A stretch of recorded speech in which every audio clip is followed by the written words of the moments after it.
2025 BTC নিৰ্বাচন হ'বলৈ গৈ আছে জানক আমি যিমান দূৰ জানো আমি যেহেতু প্ৰমোদ বড়োৰ যিটো চৰকাৰ এটো এপ্ৰিল 8 তাৰিখত শেষ হয় এই হিচাপত এপ্ৰিলতে নিৰ্বাচন হ'ব লাগে এপ্ৰিল 2025 এপ্ৰিল 8 তাৰিখত 5 বছৰ কমপ্লিট হয় এই হিচাপত আমি ভাবি আছো যে এপ্ৰিলতে নিৰ্বাচন হ'ব সেইকাৰণে আমি আজি কোকৰাঝাৰ জিলা বিপিএফ দলৰ নতুন বডি যেটো ফৰ্মেশনৰ কিছুমান ইনক্লুশন এক্সক্লুশন এনেকুৱা কৰিছে ইয়াৰে অটেকিং আছিল এই অটেকিঙৰ সময়ত হোৱা আগতে যিখিনি মোক ভাষণ দিবলৈ সুবিধা দিছে ইয়াতে মই কৈছো যে আমাৰ যেটো সেন্ট্ৰেল কমিটি আৰু ডিস্ট্ৰিক্ট কোকৰাঝাৰ ডিস্ট্ৰিক্ট কমিটি আৰু সেন্ট্ৰেল কমিটিৰ যেটো বিপিএফ দলৰ অফিস এই অফিসটো ইলেকশন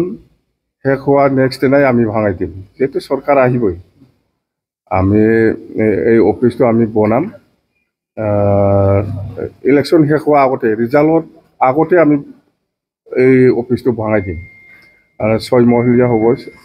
G+6 হ'ব ফাৰ্ষ্ট ফ্লোৰত কনফাৰেন্স হল থাকিব গ্ৰাউণ্ড ফ্লোৰটো গোটেই পাৰ্কিং সেকেন্ড আৰু থাৰ্ডটো মানে থাকিব পৰা হোটেল নিচিনা ৰুম 30-40টা ৰুম থাকিব আৰু ফৰ্থ ফ্লোৰত কোকৰাঝাৰ ডিস্ট্ৰিক্ট কমিটিৰ PSU ইয়ৰ পেৰেণ্ট আৰু ওমেনৰ চেম্বাৰ থাকিব অফিস চেম্বাৰ আৰু ফিফথ ফ্লোৰত সেন্ট্ৰেল কমিটিৰ পেৰেণ্ট বডি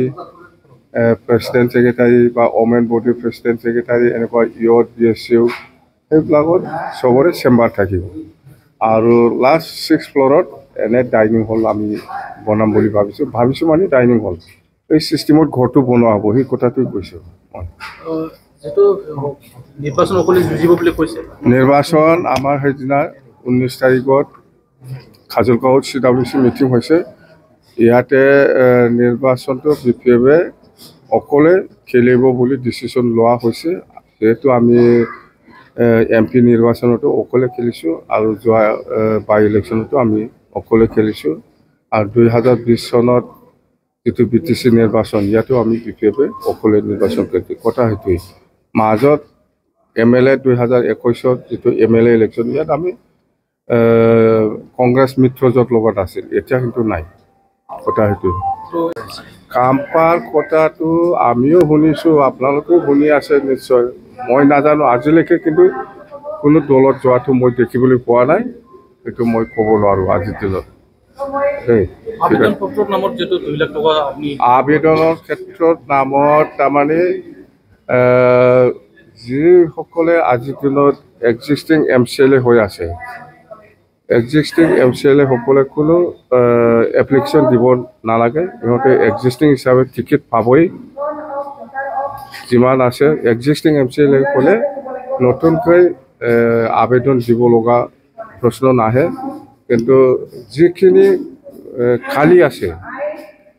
যেনেবা আমাৰ লগত এটা 10 জন MCLA আছে 10 জনৰ মোক লৈ পেলাই 10 জনে এপ্লিকেশন দিব নালাগে কথা হিতুই আৰু বাকি সমষ্টিবিলাকক এপ্লিকেশন দিব লাগিব এই ধনটো ঘূৰাই নাপাব ধনটো কেনেকৈ ঘূৰাই পাব যোনে এপ্লিকেশন দিব এইটো আমাৰ পাৰ্টি একাউণ্টত সোমাব 2 লাখ ট্ৰাপ এইটোই দেই ধনৰ বিৰাট অভাৱ আমাৰ ধন নাই এতিয়া কোনো ৰকম কষ্ট কৰি পাৰ্টি কৰি আছে কৰ্মীসকলে কষ্ট কৰি পেলাই কাম কৰি আছে এইটোই ধন নাই আমাৰ বিপিএফ দলৰ কোনো কৰ্মী বা কোনো MCLA বা MLA সকলৰ লগত একদম ধন নাই আমি বিচাৰি আছো কোনবা দাহাৰ দিয়ে নাকি কোনবা লোন দিয়ে নাকি এটো আমি বিচাৰি আছো কোনবা যদি আমাক লোন দিব ইচ্ছা হয় দিব পাৰে কোনবা যদি ধাৰ হিচাপে দিব পাৰে বাস এটো তথাপিও নিৰ্বাচনৰ কাৰণে নিৰ্বাচনটো পুৰা ফাটাফাটি আমি খেলিমেই আমি জিকিমেই আমি এবসলিউট মেজৰিটি আমি পাম এতিয়া BTC নিৰ্বাচন হেলিকপ্টাৰ উৰাব নোৱাৰিব কিয় হেলিকপ্টাৰ লাগে দৰকাৰ নাই এতিয়া গাড়ী আছে গাড়ী দি যাম দেই কমেও 25 কমেও 25টা আমি পাবই 25টা তলত নাপায় দেই আমি কি কয় চৰকাৰ আহিলে আমি কি কি কাম কৰিম সেইবিলাক আমি প্লেনিং কৰি আছোঁ। এডুকেশ্যন ছেক্টৰত হওক, এগ্ৰিকালচাৰ ছেক্টৰত হওক, আৰু ইয়াং যুৱক যুৱতীসকলৰ ক্ষেত্ৰত আমি কেনেকৈ আমি BTC চৰকাৰ হিচাপে সহায় কৰিব পাৰে, ইহঁতক কাম কৰাৰ ক্ষেত্ৰত বা এংগেজমেণ্ট কেনেকৈ দিব পাৰে সেইবিলাকৰ ক্ষেত্ৰত আমি চিন্তা চৰ্চা কৰি আছোঁ, কেনেকৈ কাম কৰি যাম। মুঠতে আমি এইবাৰ প্লেনিং হিচাপে আমি কাম কৰি যাম। আৰু মাটিৰ পাট্টা দিয়াটো স্পষ্ট কথা আমি দিমেই। আৰু প্ৰত্যেকটা সমষ্টিত ২,৫০০ জনকৈ মানে বেনিফিচাৰীক আমি IBS দিম। IBS মানে যিসকলে লেবাৰ কাম কৰি পেলাই খায়, যিসকলে আজি লেবাৰ নকৰিলে, আজি চব্জি যদি বিক্ৰী নকৰে অহাকালি খাব নাপায়, এনেকুৱা ধৰণৰ মানে বেনিফিচাৰীসকলক আমি প্ৰত্যেকজনকে বছৰত ৫,০০০ কৰি দিম। এক বছৰত আমি ৫,০০০ দিম। বছৰত একবাৰ আহে আমাৰ পইচাটো। মুঠতে একটা সমষ্টিত ২,৫০০ জন বেনিফিচাৰীয়ে ৫,০০০কৈ পাব। আৰু প্ৰত্যেকটা সমষ্টিত আমি ৫০টা ছেল্ফ হেল্প গ্ৰুপক আমি পইচা দিম একটা বছৰত। এইটো হ'ল ২৫,০০০ কৰি। আৰু ইয়াতকৈ বেছিও হ'ব পাৰে, এইটো মুঠতে কিবা এটা মুঠতে আমি দিম ছেল্ফ হেল্প গ্ৰুপক, এইটো আমি দিম। আৰু বেকাৰ সমস্যাটো কেনেকৈ সমাধান কৰিব পাৰে, আমাৰ MA MSc BA হিচাপ নাই আজিৰ দিনত। প্ৰত্যেক গাঁৱে গাঁৱে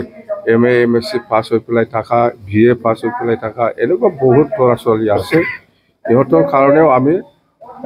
কিবা এটা কাম কৰি দিব পাৰে নেকি, এই বেকাৰ সমস্যাটো সমাধান কৰিব পাৰে নেকি, কিবা একটা